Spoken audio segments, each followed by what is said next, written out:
Welcome to the Operation Game Night podcast, episode 36. Today, it's just the two of us. Joining me, as always, is my co-host, Clayton Gable. How you doing, Clay? It's good to be back in this intimate setting with you. I was experiencing a lot of FOMO when I watched back you and Jared's uh, two person episode, and I was like, I need some one-on-one Travis That's right. time here soon. That's So right. it's good to be back. Excellent.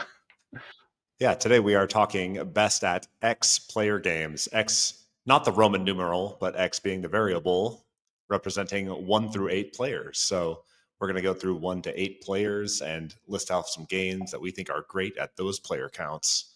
But first, we are going to debrief our week, and then we're going to go over the fence and talk about what we've been doing outside of board gaming. So, Clayton, tell me what you've been playing this week. Yeah, first, part of my debrief here, I just want to get your opinion on a game night I had last night because I'm pretty fired up about it. So my freshman year roommate at the academy, I don't know if you remember him, Fergie. Oh, yeah. He was, yeah. So he was my freshman year roommate. Did basic training together, all that. He's been out in Colorado Springs, and we just haven't sunk up at all. He's been out here for like a year. He's like, dude, we gotta get a game night in before you leave. And so he just got engaged. We've only met his fiance one time, and he came over last night. And before he came over, I was like, what type of games do you guys looking to play? And he said, curate me a sampling of 30-minute games. Ooh. And so I was like, oh, heck yeah, we can do that. So I want your opinion on what I landed on and what we played. Okay. And I'll tell you how it went. So the first game we played, I had this one set up ahead of time because it required the most setup, which still isn't a lot, but it was Barron Park. Okay. Then we moved into For Sale. Love it. Obviously. And following that, we played River Valley Glassworks. Okay, great. Then Coloretto. Also great. Yeah. And then finished things off with a game of Mountain Goats. Ooh. So 5 30-minute game samplings. I tried to hit some different genres with the auctioning and For Sale. We had some dice rolling for Mountain Goats, some tile placement in Barron Park, a little card game with Coloretto. So what do you, and River Valley Glassworks is like a, collecting things type game. So I wanted to give them a good sampling of some 30-minute games that would be good for any collection. How do you think I did? That's pretty good. Colorado is like more trick taking, correct? No, it's like where there's those hops on the yeah, table where okay. you're like, you either take a hop for yourself or you play a card to one That's of them, right. and you're trying to collect different colored chameleons. Yeah, that one's pretty good. Yeah, I think that's the only like genre that I think that you really enjoy that you're missing was trick taking. I know. I had a couple at the ready in case we went into 6 different games, but yeah, no trick taking last night. Yeah, that's a good lineup though, and I think that's a pretty fun challenge. Like, yeah, put together a game night for me with these parameters. I think that's awesome. That's what we're out here at Operation Game Night.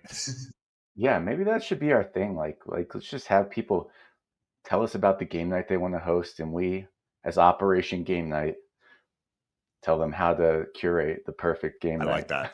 So if you're listening to this podcast and you want to host a game night and you are needing to know what games to play, go ahead and hit us up on Instagram or write to us in the comments on this post, on this YouTube, on this podcast, and tell us what type of game night you want to have, and we can maybe cover that on our next episode. I like that. That's awesome. Yeah, because I don't want to brag, but I think it went over really well. They seemed to have a really good time. They were receptive, quick learners of all the games. Favorite games from the night, I asked Fergie. His favorite was Barron Park, and Brianna's was River Valley Glassworks. And that was also the first time Mary had played River Valley Glassworks, and she really liked that game. It is a super quick game. Now we're playing it on Board Game Arena, so might want to hop on there and give it a try because it's a fun one. Heck yeah. That's awesome, man. Yeah. All right. So that was my aside debrief. Okay. And I have another tangent before I actually talk about a game. Let's give present here. What the heck? You'd think this was my first day on the job, the way I'm working the screen share right now. So this happened this week, and this is the first time this has happened to me.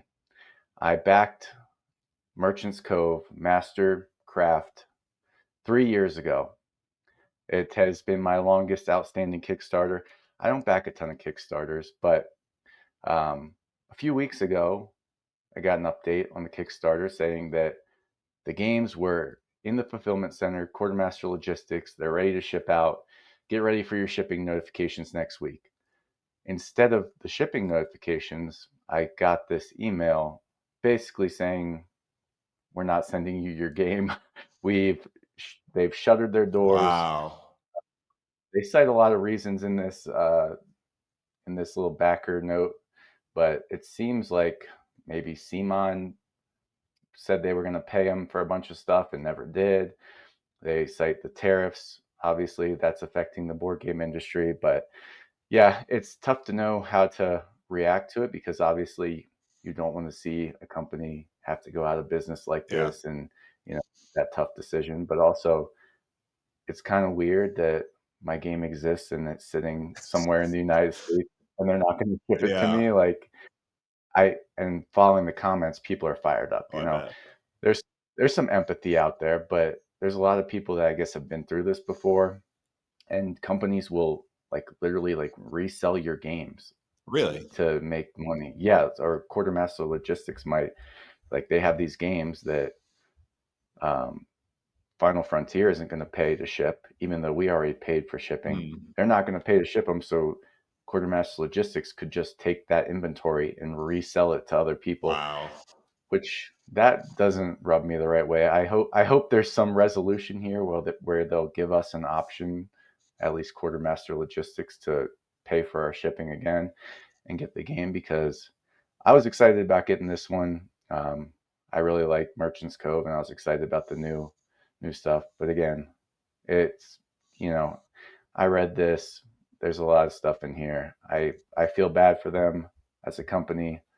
I feel bad for the different backers, but I think this is going to be happening more and more in the coming months. I think I saw on another channel last week that Greater Than Games might be shutting down, which is Spirit Island. Like, Yeah. I mean, can you imagine a company that's made a freaking evergreen like Spirit Island is going to have to shut their doors? Yeah. That's wild. It's crazy times. I follow a lot of games that I don't actually end up backing, but I follow them or save them just so I can kind of see the updates and get those notifications.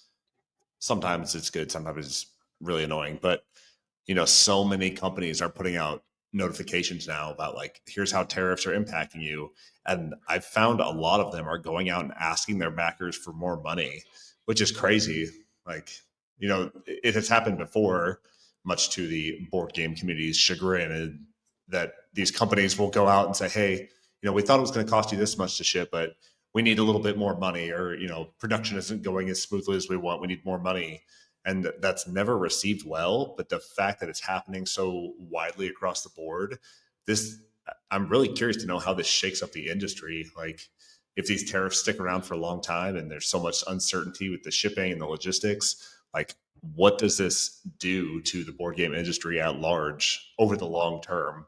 Like, if this happens for the next 4 years, like, do people go away from Kickstarter eventually? Do they just go straight to retail? Do you see more like smaller companies trying to sign those contracts with like the big box stores like Target and Walmart and all those big, those types of companies? Like, it's going to be really interesting to see how this shakes out and what that does to the not only like production and the shipping and the logistics, but to the designs themselves. Do we go like more towards small box? Do we go more towards like mass produced commercial type stuff?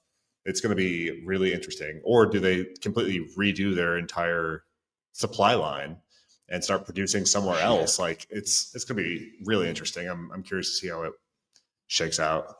Yeah. I've listened to a lot of talk from different content creators and publishers on the matter, and it seems like all in all, it's going to be bad. Like I think a lot more companies are going to go out of business. We talked about this when we talked about, like the hate for Yeah. Stonemaier for publishing Finspan, as if these publishers are just rolling in money.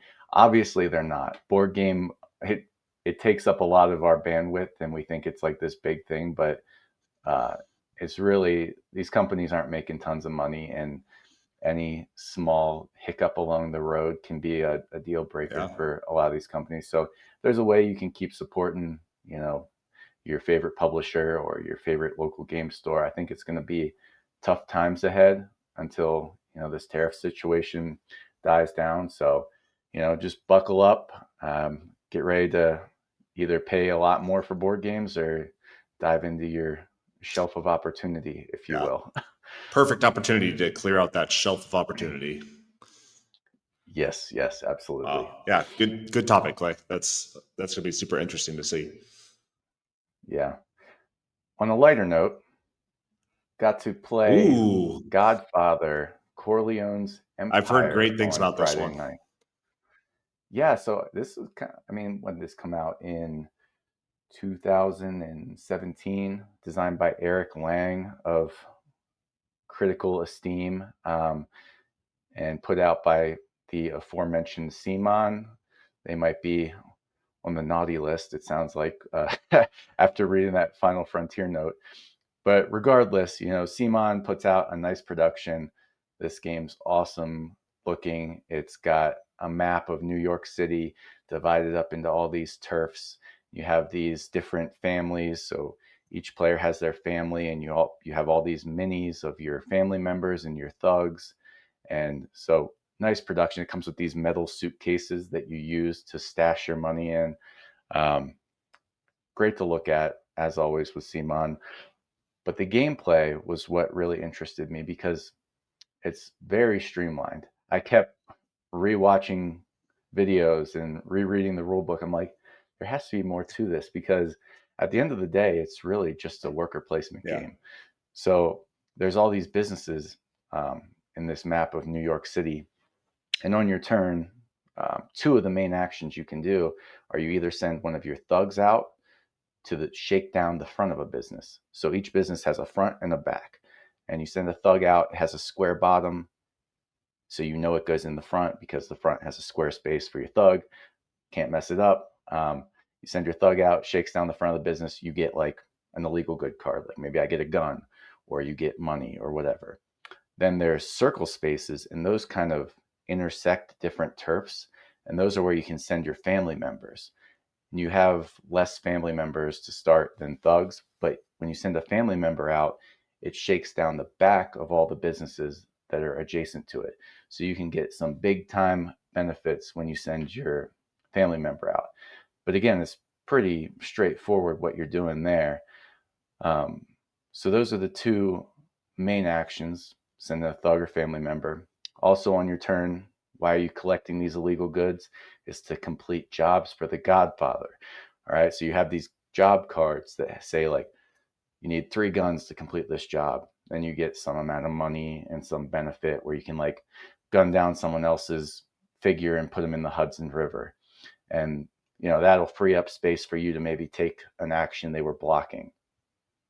So you got putting your people out, completing jobs, and then there was one more thing you could do. Oh, play an ally card. So you can also get these allies that you can use later in the game, and they give you different benefits. They either get you money or let you take another action with them. But pretty simple stuff. So you're generally doing this, and then at the end, everybody's taking all their actions. You look at who has controlled each turf. So if you have the most figures in a turf, you get to place a control marker there. And then in future rounds, anytime someone shakes down the front of a business in your turf, you also get the benefit. So it's like an area control aspect there. And then the part that I thought was the most interesting about this game was like all the cards, your allies, your money, your job cards, they all have the same back and they all take up your hand in your illegal goods. So you have money, jobs, illegal goods all in your hands. And, At the end of the round, you have to discard down to 5 cards. So you quickly, as you're doing things, are getting a pretty steep hand of cards, especially if you're getting money from completing jobs. And at the end of the round, you have to ditch those. So there's these spaces called, some of them called like the accounting office, where you get to stash money into your suitcase, and that's where you can keep it safe. So until you go to one of these actions where you can actually stow away some of the money you get in your suitcase, it's subject to be lost and it's not safe for the end of the game. So that was kind of like a fun balance of like, okay, I'm getting a ton of money, but I need to get to these spaces that let me actually stash it away so I can score it at the end of the game. And that's the basic flow of the game. At the end, there's also bonuses given for the person who controlled a certain turf the longest, and bonuses for, there's like 5 different job types, like blue, yellow, green, and gray. And if you completed the most jobs in a certain color, you get like $5 extra. So yeah, that's basically how the game plays. I want to hold out my judgment on it because like the first round, I was like, this is awesome. It was really quick. It's played over 4 rounds. And the first round, you have like 2 thugs and a family Yeah. member. And it went really quick. And I was like, wow, this game's going to be like over in like 45 minutes. But then it really started to drag towards the end because you get more family members and you're able to do more things. And at 4 players, I found myself till the end of the 4th round. It was taking, I mean, it wasn't like over long, but we were coming up on like 2 hours, and I was just like, I was kind of getting bored with the core gameplay a little Okay. bit. So I don't know. I want to play it again and see how it is, but there's definitely some cool stuff going on here, and it's super like streamlined, easy to teach, action wise, and obviously a great production. So I'm keen to give it another go. How was it received from the rest of the group that you played with? The rest of the group really liked it. Um, Carlin was the one who made me watch The Yeah. Godfather not that long ago. And so when I saw this game and got it, we were like, we got to play this sometime soon.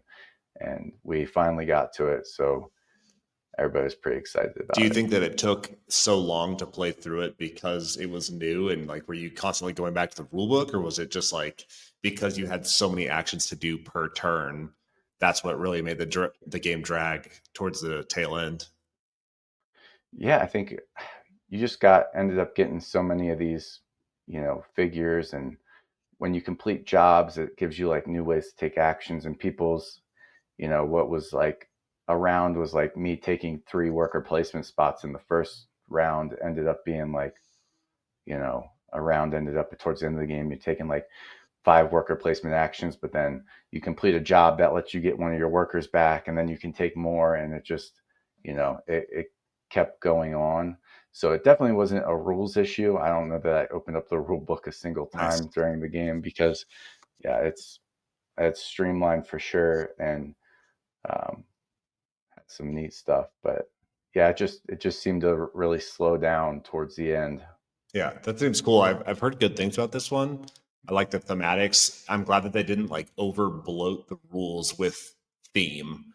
Like they could have really injected a lot more theme into this, but you would constantly be going back and forth to the rule book or like looking to see, this person is in this family or, like they could have Yeah, definitely tried to over bloat this thing and make it way more complicated, but it's awesome to hear that it's so streamlined with just simple worker placement and hand management. That's awesome.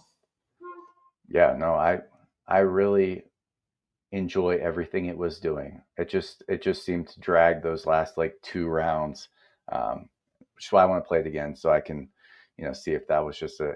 Everybody was excitable that night. We had 8 people over here, and there was a table playing Lem next door. The kids were watching a movie, so it was a little chaotic, which could have added to maybe just the overall things taking a little bit longer than they might have Yeah. otherwise.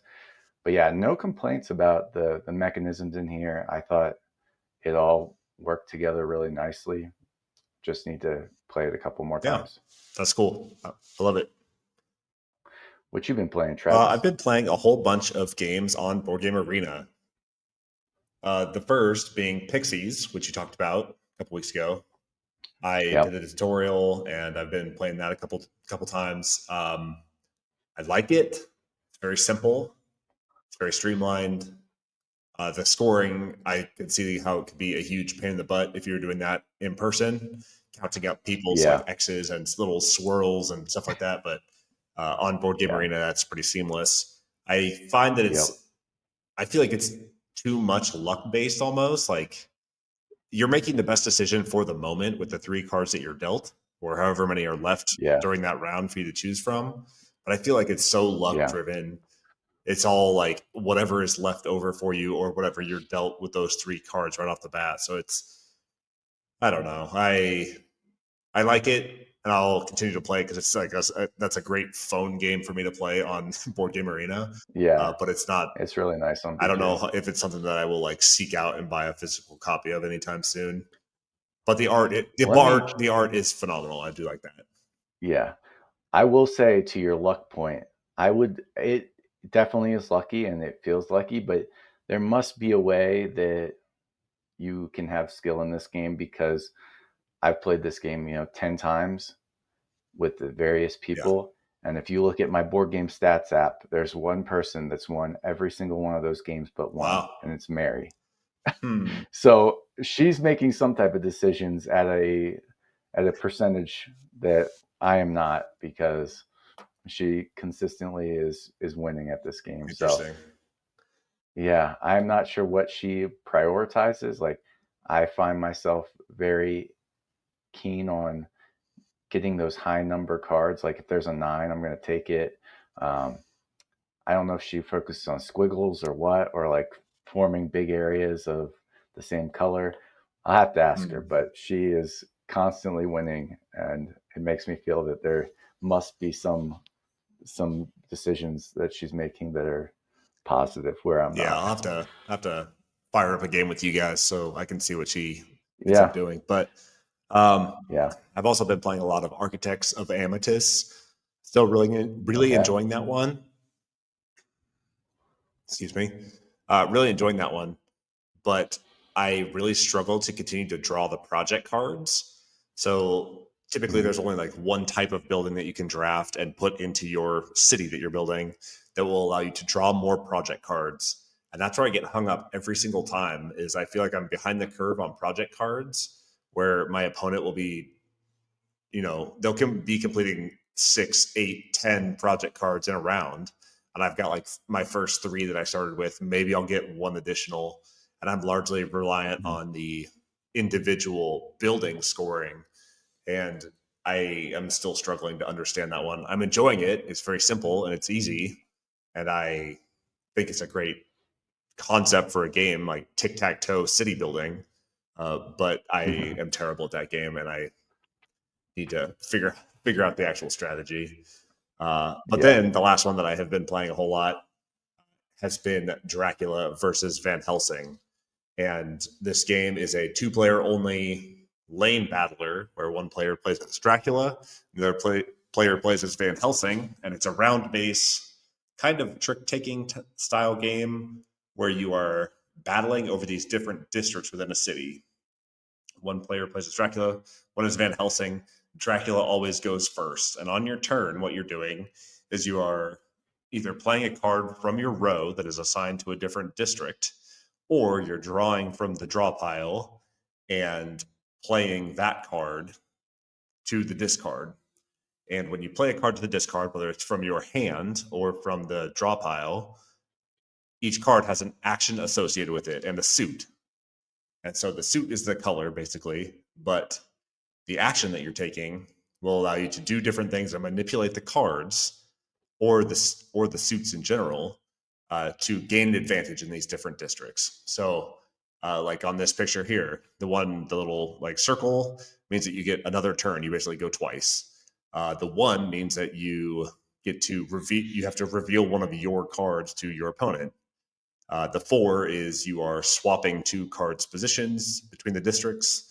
The 3 is that you are revealing an opponent's card. And then the 8 is basically like a ship, I think. And that ends the round immediately. And so as you go, you're taking turns and you're manipulating the cards. The one that's missing from this is the trump suits, right? So there's 4 different suits associated with the different colors. One of the cards will allow you to swap 2 of the suits. So there's a trump, and then there's like a ranking of the other 3 suits, and you can swap these suits around so that you can manipulate which suit will be the trump that round, or which will which outranks the other. And once there's 7 in the discard pile, you can declare the end of the round instead of taking your turn, and the other person will get one more chance to manipulate their cards, and then the round will end. Or you can discard an 8, which is the highest card value, and that will end the round immediately. And then you'll go through the districts left to right, and you'll score. And what Dracula is trying to do is he's trying to turn 4 villagers into vampires. So when Dracula wins one of the regions, he'll turn one of the villagers into, I don't know, the undead or whatever. And then if Van Helsing wins a region, he harms Dracula by 1 health value. And I think Dracula's got like maybe 12, 13 health overall. And so really it's just kind of this back and forth where it's a lane battler, but you are manipulating these cards and choosing which cards to discard and play so that you can manipulate and set your hand up to win as many regions as possible. So I really enjoy this game. I think it's great. I think it's super streamlined. The components are super nice, even in the base game. It even has like the stands that it comes with, so you can put your cards on the different regions. And Dracula versus Van Helsing. I think I got this in the 25th Century Games reprint, if I'm not mistaken. I really enjoy this game. I think it's great. Are those like actual cards? Because they kind of look like cardboard. Yeah, they are cardboardy. I say cards, but like in the actual game, they're like pretty thick little cardboard pieces. Yeah, they're like actual like kind of slates. So they're super nice. Yeah. It looks like a small box too. How are they fitting all that in there? Very tightly. Yeah, like Yeah. it's got one side that's reserved just for those like I say card holders, those like kind of tablet type things that you place your cards on. Yeah. And then the board folds up nice and tight, and then all the cards go in one little area, all the chits go in another, and it's pretty compact and nice and small. Did you mainly play it on Board Game Arena, or have you played it much I've played person? it a couple times in person. It's so simple. It's not like I'm reliant on any sort of function of Board Game Arena to do the scoring or anything like that. It's so streamlined and easy. You can play it in person or on Board Game Arena with no confusion between the two. And I just like it because I can have a whole bunch of games going, and on each turn, it's not like I'm like over analyzing what is going on. I don't have to like come in with fresh eyes and like, oh, what did they do last turn? It's so simple to pick up, look at a situation, make the best decision for that turn, and then move on and do something else. So yeah, those are the type of games I usually really like. I think you fired this up with me on Board Game Arena, and I was learning on the fly, and I probably didn't appreciate it like I would if I had actually taken the time to figure out how to play it, because it sounds like everything I would like in a game. Yeah, I think it's super streamlined and it's super easy, simple. It's a great travel game. This one's going to stick around for a while because it's not going to take up any space, and it's something that you can pick up and play with another person so easily. You will hardly ever need a refresher on the rules. You just need to like figure out what the symbols mean that are associated with the cards, and then away you go. It's really easy. And then down at the bottom, you see that there's like a ship in the harbor. And so after each round, that little ship moves forward 1. And once it reaches the end, then the game is over. And if Dracula has not won, then Van Helsing automatically wins. So, yeah. I don't know if I've ever completed all 4 rounds. I think it's always either Dracula wins or Van Helsing wins way ahead of that. Man, okay. I like everything you're saying here. I think I gotta get my mitts on a physical copy so I can actually internalize what's happening, because I just am not great at learning a game for the first time on Board Game Arena. Yeah. Well, I'll fire this one up with you, and we can talk through it. Just a just to go back from last week though, you spoke so highly of that Stone Spine Oh or yeah, Spire or Stone Spine whatever, Architects. and you said you actually could learn the game from the tutorial and know what was going on. And so normally, you fire up a game I don't know, I just start taking turns and hoping by some miracle things click in my brain. But I was like, you know what, Travis spoke highly of this tutorial. I'm going to give it a Yeah, go. And sure enough, it was good. I feel like I know what I'm doing for the most part. I'm excited to keep playing yeah, that that one. one's fun. I'm excited to get to the. I don't think we're even through the first round yet. It's been like a week, but Yeah, we're getting yeah, there. like the market phase is really interesting in that one because it's all about like, Yeah, do I forego the upgrades and go for the end goal or the end game scoring cards, or do I like really take the time and upgrade in hopes that those end game scoring cards will be in my favor later? So yeah, looking forward to yeah, finishing that one too. yep. Awesome. Hey, we're humming. Without Jared here to distract us, we're like a finely tuned That's right. We machine. are cruising. Not quite as exciting, but Yeah, that's okay. We miss you, Jared. Let's yeah, go. just a Let's little move bit. on to the mission objective, which is best at different player counts. So we're going to talk through different games that are best at 1 through 8 players. We're going to go player count by player count all the way through. We'll talk about some good options, things that we considered, and yeah, we're going to make some recommendations based on player counts. So, Clay, how'd you go about making your decisions for this? Yeah, this is like one of the things that keeps me up at night is player count. I love, games generally say they can play at a wide variety of player Yeah, counts, but we all know that there's a sweet spot for most games.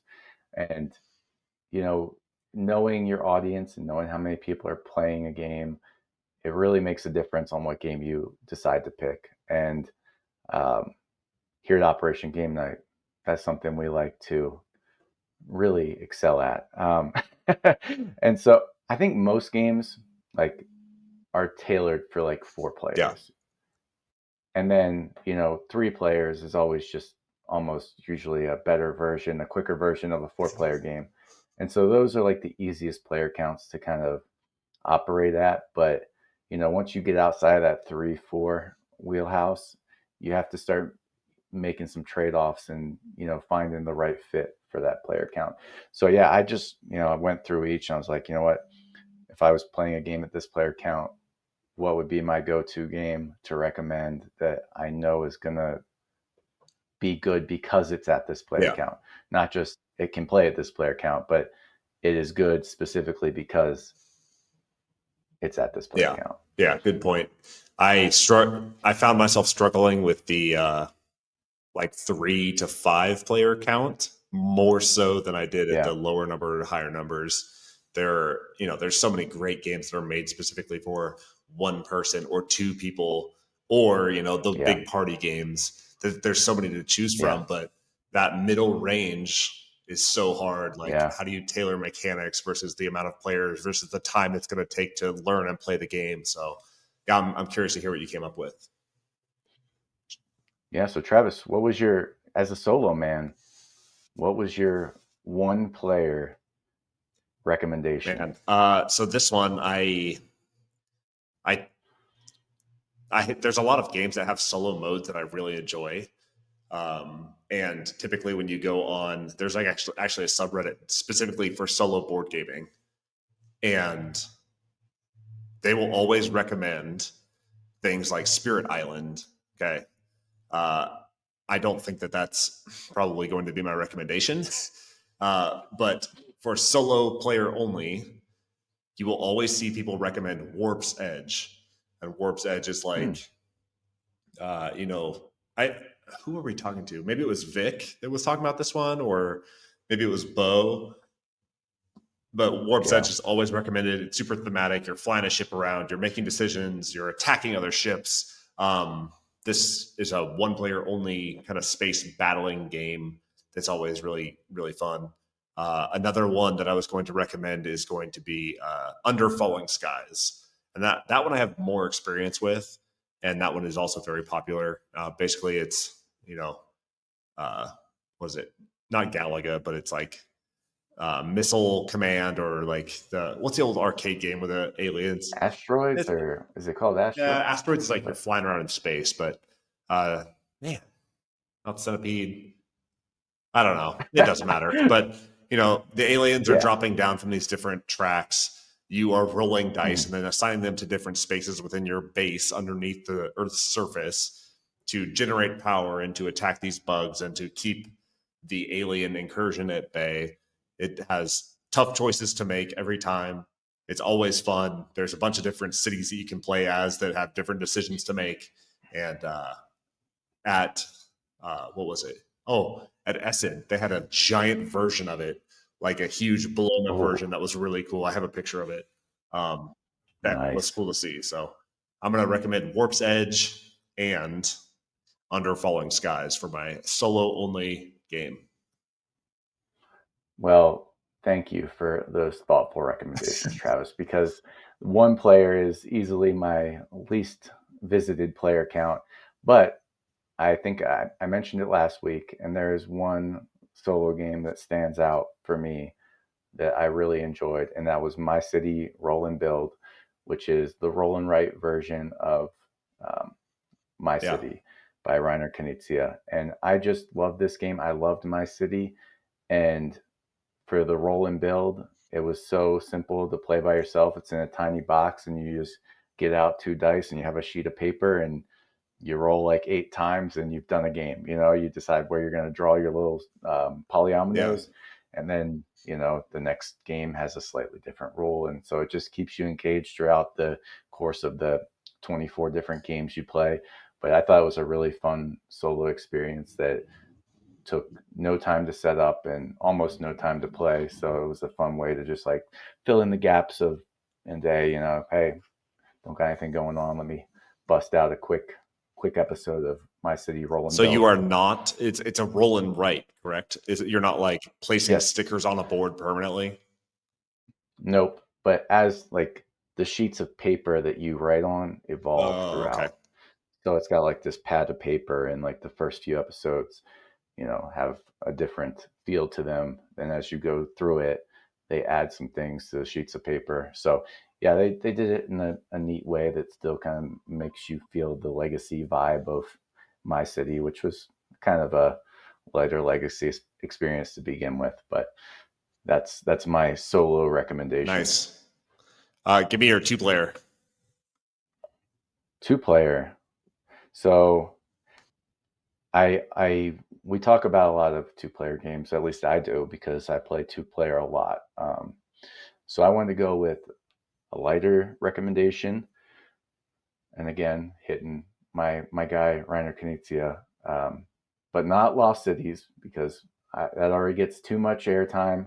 Schottentotten, or Battle Line, is another great two player card battling game. But in Schottentotten and Battle Line, you're kind of making these poker type hands where you're like competing for these different stones, and on your turn you have to play a card to one of the stones, and you're hoping to make like three of a kind or a run, and whoever has the higher ranked side of that stone gets that stone, and you're just competing to win like the majority of the stones throughout the game.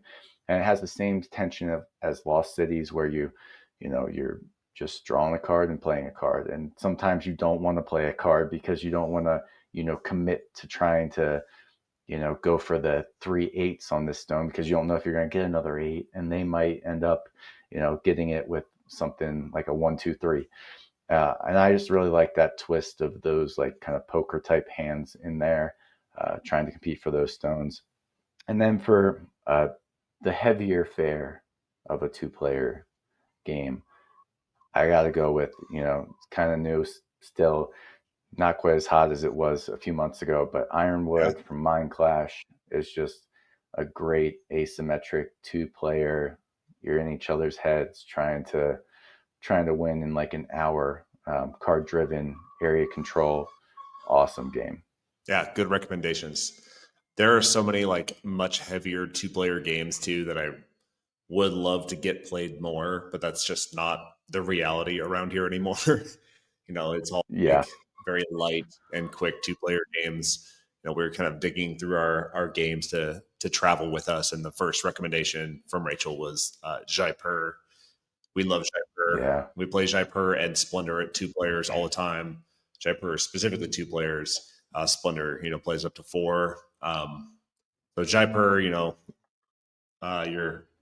collecting and trading your different wares to collect coins, then trade in for in-game scoring. It's pretty simple. It's super easy. But I think I would want to recommend. There's so many like good two-player games, and this year specifically was like just the year of the two-player like dual versions. There's Ironwood. There's Kelp Shark yeah. versus Octopus. There was Everdell Duo. There was King of Tokyo Duel. Um, Man, like it's just so many two-player games came out this year. What is that other one? I always forget the name. Like literally every week, I say that I'm going to talk about this game, and it falls out of my head the moment I go to talk about it. Uh, Hmm. Dorf Romantic Duel. There's like Azul Azul Duel. Duel. Yeah, like this was the year of two players. There's no shortage of great two-player games. This Yeah. year, my highlights were Kelp Shark versus Octopus. I wish that I had gotten more games of Ironwood played, and then we've really been enjoying Wild Duo by Mark Durr. 5 games in Hmm. one box. They're all super easy to learn. Really enjoying those ones. And just a shout out to the games that we've never played but are desperate to. I mean, you can't ignore that at two players there are three super thematic games that are on my bucket list. One is sitting right up there, Star Wars Rebellion, dying to play that. Another, War of the Ring, and then Doom War for Oh yeah, Arrakis. Those are three mega two-player games that deserve a shout out. Never played them, but want to. yeah. I mean, that the one that kills me is the War of the Ring too. It's just like it sits there and it glares at me on my shelf every day, and I want to play it so bad. So we need to like devote some time, like devote a weekend and just play it. Yeah, for sure. Okay, three players. Three players. I really struggled with this one too because this is like there's so many great two-player games that play well at two players that then like you add a third person and they get better. And where I landed on this Mm. one is actually uh, came from a bad experience with a game played at two players. So uh, I played Small World once upon a time with two players, and we ended up in this situation where, like, on the two-player map, there's this like really thin area that goes beneath this lake in the core box, and we just like Mm. kept. We ended up in this situation where, like, if one player did not attack the other, you had this proclaimed truce, and it just didn't work, and like the game broke, and we just couldn't like fight each other and couldn't make any progress. And we just ended up kind of scrapping the game. Three-player Small World is so good. I love Small World at three players. I think the map is good Mm. for it. I think the interactions are great. I think you have enough space to maneuver and make feel like you're making progress with this without like resetting the map every time. Uh, and there's tough decisions to make. You can get a lot of different factions out there on the board, and yeah, I'm gonna go with Small World at three players. Okay, that's a good one. Yeah, at three players, yeah, like we said up front, 3 and 4 was tough because a lot of games play well at 3 and 4 Yeah, players. So for a three-player game that I thought, you know what, three players is probably the sweet spot. And this is kind of weird because I've never played this game at three players, but I played it at two, and it was way too hard with two players. And I played it with four, and it made it kind of long, and it didn't feel like you were taking your turns very often because um, they're longer, more involved turns. And that's Cthulhu Death May ooh, Die. good one. So I Well, I played with you, Travis, at 2, and it felt Yeah. overwhelming. Like we just did not have enough going on for us to even sniff at winning. And then I played it at 4 players, and it felt like, hey, like it's my turn only a quarter of the time, and these turns are pretty long, and people have a lot of different actions to consider, and you know you're trying to work together. So how I hate trying to cooperate with people, but if I am going to cooperate with people, I want it to be less people. So I think at 3 players, Cthulhu Death May Die would present the right amount of cooperativeness, cooperativity, and challenge to have a good time with it. Nice. I love it. Yeah. Okay. Hit me with your 4 player.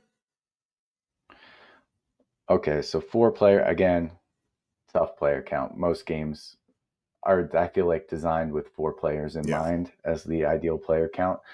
But when I think of games that I feel like I can only play at 4 players, even though this isn't true anymore, the hobbies become very accepting of divergent player counts for trick taking games. But a proper trick taking game is usually played with 4 players. Okay. So if I have 4 people together, I am reaching for the crew, or now the Lord of the Rings, the trick taking game, Nice. because although you can play it 3, 2, 4, 5, I, those games were made with 4 people in mind, and it just works so much cleaner with 4 people. And those type of games are the what I'm looking for. Another one on trick taking that's a little lighter, but Ahoy Oh yeah.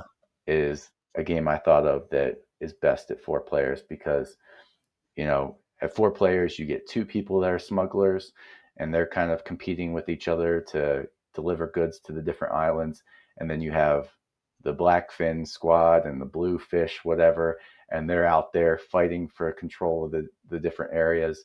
So I think you that game was obviously designed for 4 players to work best. You can play it with 3 players, and then you just only have one smuggler, but I think you're missing out on the desired gameplay if you have less than 4. So Ahoy is my other shout out for a 4 player tailored game. Nice. Good one. The ones that came to mind immediately were like Root, Western Legends, Wonderland's War, all the hits that we've talked about forever. But while you were talking, Yeah.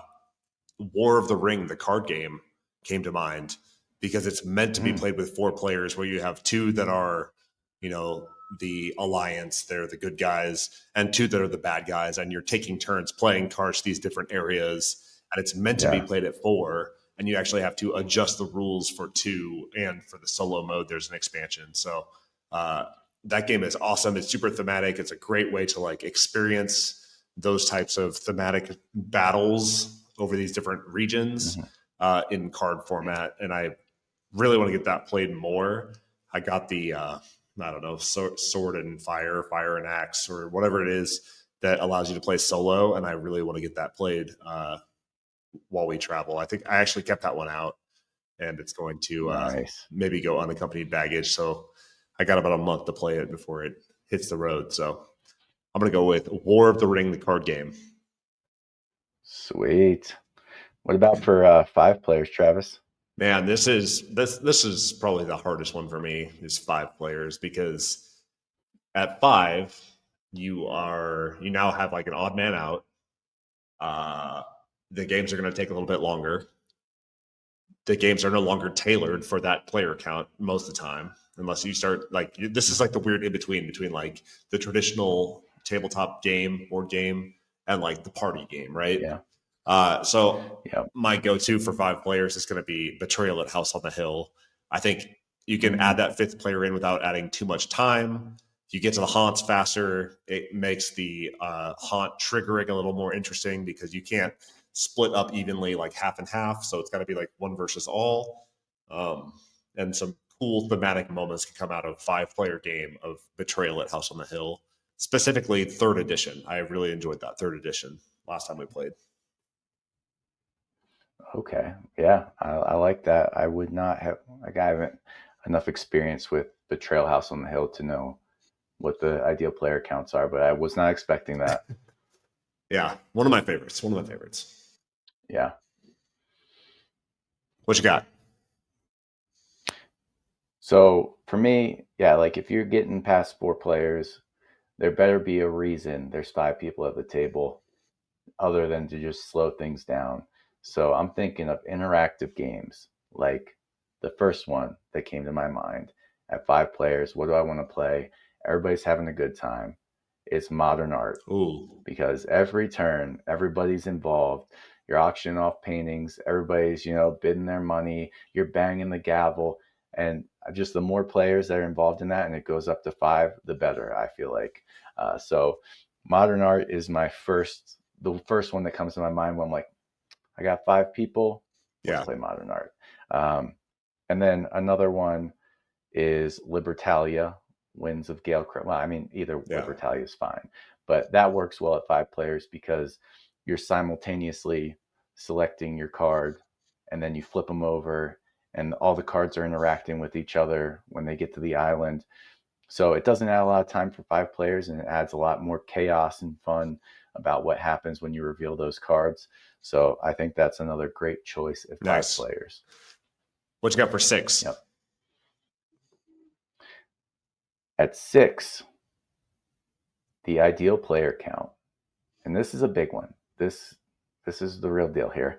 But the ideal player count for Battlestar Ooh, Galactica is 6 players. So if I get 6 players that are down to clown and really want to, dig into a long, deep game of intrigue and calling each other out, um, Battlestar Galactica. That's obviously a very specific group of a 6 player game. So I do have a backup here, and that is oh, Downforce.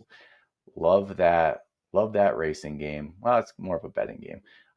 But yeah, that's a ton of fun at 6 players. Everybody's got their different cars, and you play a card from your hand, and it moves cars. It doesn't have to be your car. So yeah, it's a lot of fun because yeah, every time somebody plays, you never know what they're moving, and it all affects you and what you might bet on when you get to the betting spots on the board. And it's just a fun, quicker game you can play with 6 players that has everybody engaged and yeah, that's having a good great. time.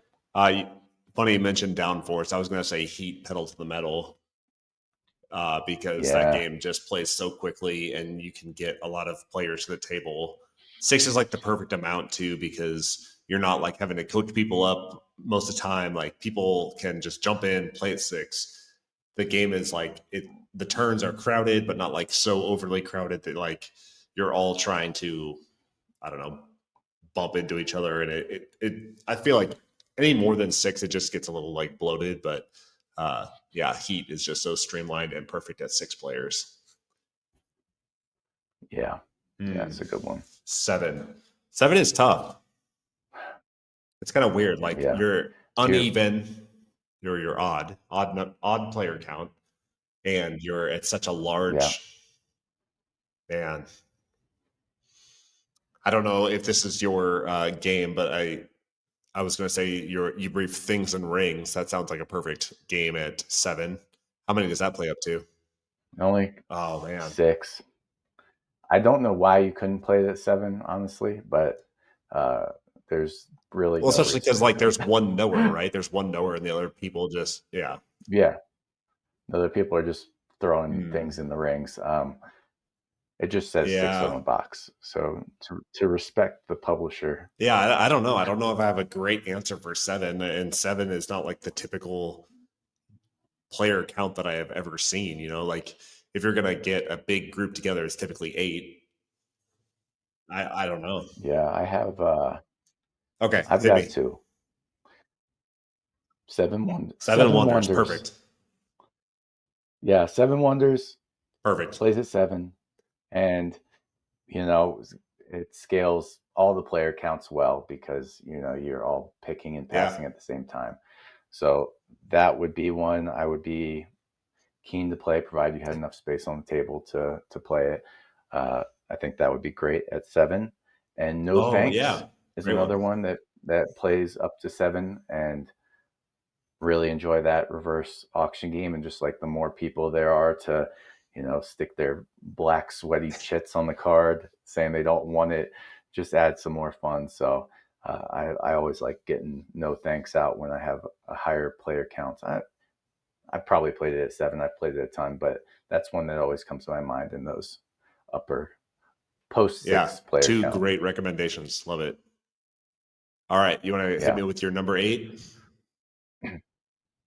Let's go 8. And these two are fresh on my mind because the same night we played Godfather, before that, we had 8 people over, and I had to curate a couple games to get the party started. And the first one we played was Long Shot the Nice. Dice game.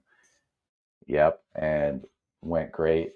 Takes up not a ton of space. Everybody just has their one little dry erase board that they do their stuff on, and then you got your little racetrack in the center.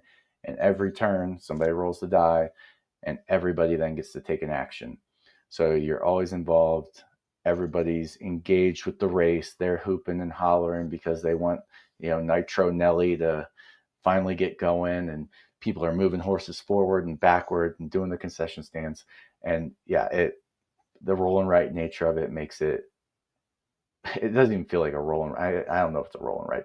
You definitely roll and write, but most roll and writes you think of, just heads down doing your own thing. But this one, you're very interested in what everybody else is doing with the horses. So it's a fun one. And if I can't think of anything else, 8 players that does what it does. And then on the party game side, just got people been talking about it. It's Oh called yeah. Ito, yeah. And we played that one after, and that's essentially it plays from up to Wow. 10, I think.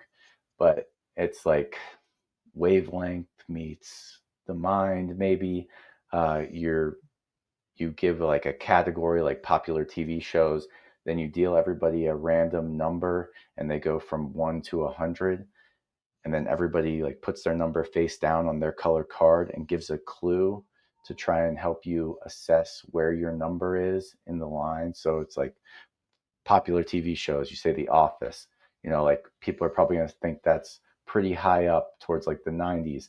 And somebody else says like, NCIS. And then you just have these clues, and you're trying to arrange the cards then in the right Yeah. numerical order based on the clues people give. And it was a ton of fun. We played it at 4 and it was like too easy. 8 might be too hard, but it was still fun at 8, and I would still play it because, it's just a good quick game you can play a few rounds of that nobody takes too seriously. Definitely a party game, and it got That's the great. party I love started. that.